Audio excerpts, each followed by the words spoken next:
माझं छोटंसं गार्डन. इथे मी गोकर्णाची फुलाचे झाडं लावलेले होते. त्याला बघा आता किती छान फुलं आलेले आहेत. हे आहे निळा गोकर्ण. हा डबलवाला आहे. किती छान दिसतोय बघा. त्याला ते मी काढून घेते. आज खूप सारे फुलं आलेत झाडांना.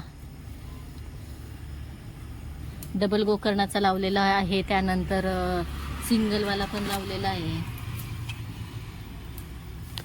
हे बघा डबल गोकर्ण हे इतके निघाले. किती छान दिसत आहेत निळेशार. हे बघा हे सिंगल गोकर्णाचे आहेत. त्याला पण खूप सारे फुलं आलेले आहेत. जागा छोटी आहे. मला झाडांची खूप आवड आहे, परंतु माझ्याकडे जागा जास्त नाही आहे झाडं लावायला.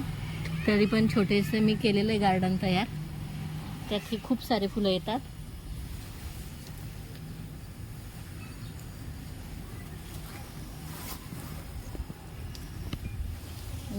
अजून आहेत, अजून तोडते.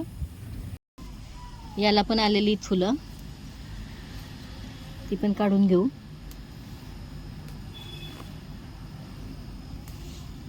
हे बघा इथे बघू शकता, ही पांढऱ्या गोकर्णाची 3 निघाली आहेत.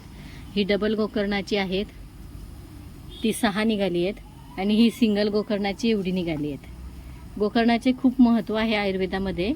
ते मी आता तुम्हाला पुढच्या व्हिडिओमध्ये सांगेन.